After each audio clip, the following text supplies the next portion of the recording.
ketemu lagi sama aku Katie. Sekarang kita lagi ada di segmen Ask the Expert, tebak fakta atau mitos bareng sama cast film Liora Penantian Buah Hati.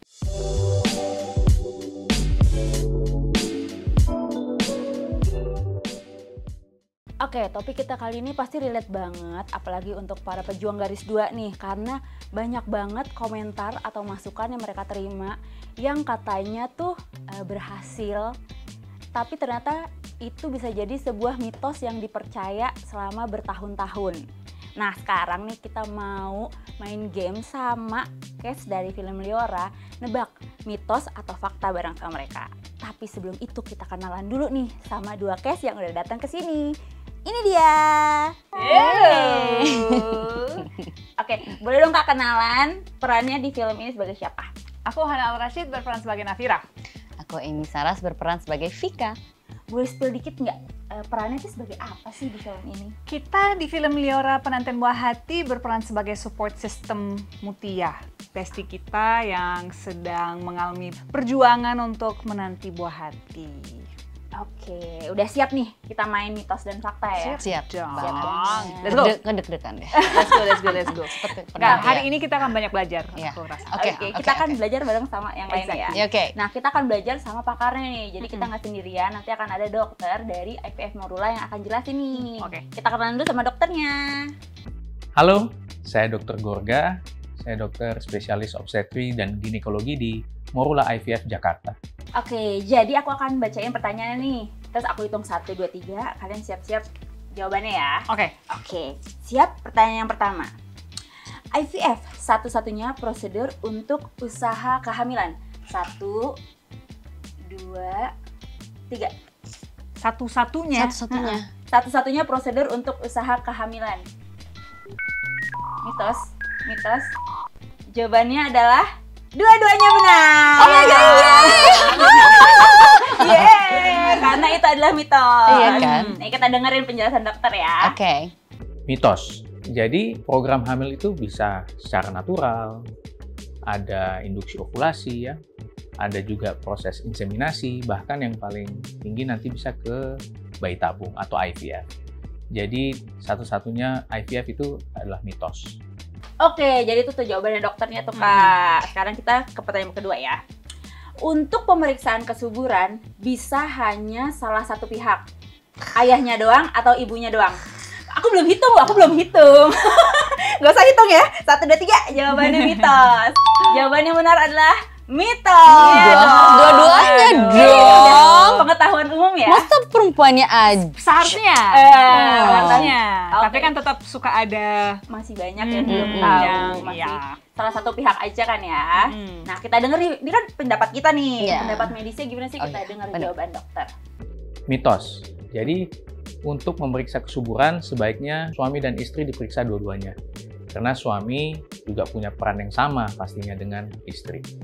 Oke, jadi benar nih kalian nih. Jadi udah 2 poin, masing-masing 2 dan 2. Oke. Pertanyaan ketiga, kita lihat siapa yang lebih jago. Pemeriksaan kesehatan rahim hanya untuk perempuan yang sudah menikah. 1, 2, 3. Mitos dan mitos.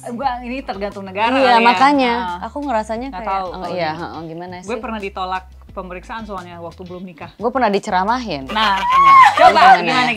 Iya, padahal udah mau nikah diceramahin. Oh, jadi waktu pemeriksaan Udah tunangan, udah surat izin, tetap aja ditanyain, diceramahin gitu, diceramahin kayak menurut agama Anda tidak boleh pakai what?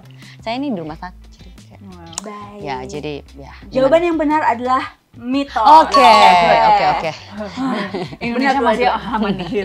Aman. Nah, ini dia penjelasan dokternya, kita dengerin ya Mbak ya. Gimana? Mitos. Jadi pemeriksaan kesuburan ya itu tidak hanya dilakukan pada wanita yang sudah menikah, karena pemeriksaan pada wanita yang belum menikah juga perlu. Apabila dia ada masalah gangguan haid, siklus haid yang tidak teratur, itu juga bisa dilakukan pemeriksaan sebelum dia menikah. Berarti beneran serius? Iya. Ya. Kalau ditolak sih. Oh iya, aku nggak paham banget. Soalnya aku endometriosis, padahal belum diagnose waktu itu dan memang kalau mens sakit banget sampai udah kayak udah nggak normal, jadi pengen periksa lebih. Nggak dibolehin. Kamu belum nikah, jadi nggak boleh USG transvaginal. Iya, di sini. God, Iya. baiklah. Biar dokter yang menjawab. Ya, yes, betul.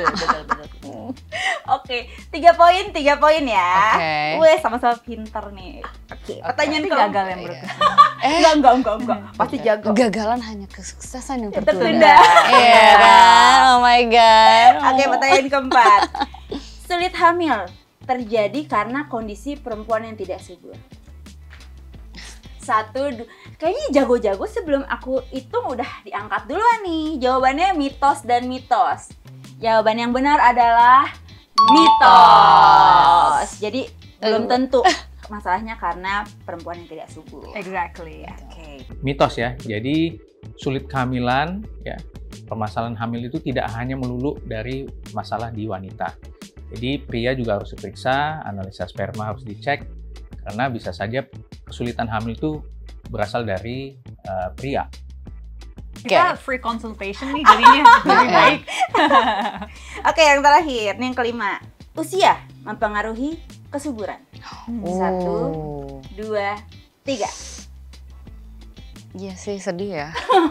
Nggak mau Nggak nggak mau. ikhlas tapi Sebenarnya antara gini, tapi gimana ya? Menurut penelitian kan iya, di atas umur Iya. tertentu ya. Iya, ada tuh 35 Ya. katanya kan. Ya. Dan jawabannya adalah fakta. Yes. Oke. Meskipun sedih, kita harus dengar nih penjelasan dokternya Iya. kayak gimana nih. Fakta. Jadi usia wanita itu akan mempengaruhi juga dengan jumlah telur dan juga kualitasnya. Oke, tepuk tangan buat kedua case kita. Wuh, Yeay. hebat, masing-masing dapat 5 poin dan 5 poin. Yeay. Sudah dengar jawaban dari dokter, jadi makin bertambah ya ilmunya Kak. Iya. ya. terima kasih loh. Makin berempati sama teman-teman pejuang garis 2.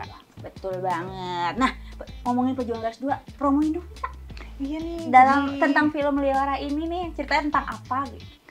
Film Liora ini bercerita tentang satu pasangan dan perjuangan mereka untuk menanti buah hatinya gitu. Dengan segala ups and downs perjalanan mereka itu, semoga film ini bisa memberi semangat dan harapan kepada teman-teman yang juga pejuang garis 2 di luar sana. Dan semoga bisa menjadi salah satu bentuk support system juga sih sebenarnya. Betul, dan bisa menyentuh hati kita semua bahwa pejuang garis 2 tidak sendirian dalam proses ini juga, bahwa pasangan kamu juga, bahwa teman-teman, sahabat, keluarga, terutama pasangan sih. Gitu. Jangan lupa nonton Liora Penantian Buah Hati tanggal berapa? 7 Agustus. Di seluruh bioskop Indonesia. Wuh.